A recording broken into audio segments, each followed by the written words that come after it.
Wednesday morning, weather permitting. If this had been an actual emergency weather situation, the warning alarm would have been followed by an actual watch or warning. Reception of this broadcast and the warning alarm will vary.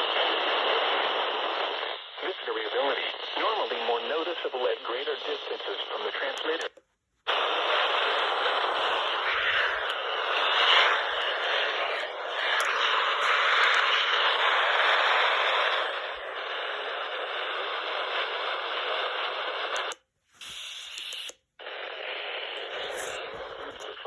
Georgia counties did less Clayton, Coweta, Crawford, Fayette, Harris, Henry, Limerick, Meriwether, Monroe, Peach, Pike, Spalding, Talbot, Taylor, Troup, and Upton.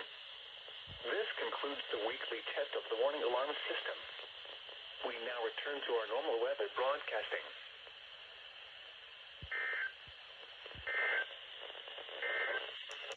Chambers and Randolph. This concludes the weekly test of the warning alarm system.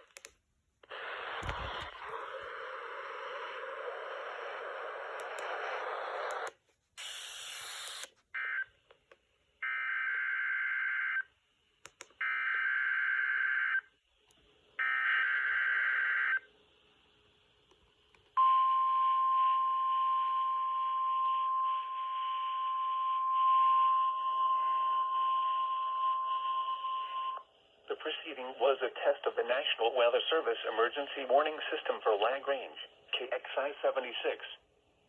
This test is conducted at approximately 11:30 each Wednesday morning, weather permitting. If this had been an actual emergency weather situation, the warning alarm would have been followed by an actual watch or warning. Reception of this broadcast and the warning alarm will vary at any given location. This variability, normally more noticeable at greater distances from the transmitter, will occur even if you are using a quality receiver in perfect working order. To provide the most consistent warning service possible, the warning alarm will normally be activated for warnings in selected watches within a 40-mile radius of Lagrange. This includes the following Georgia counties: Heard, Meriwether, Carroll, Coweta, and Troup, and Randolph and Chambers counties in Alabama. This concludes the weekly test of the warning alarm system.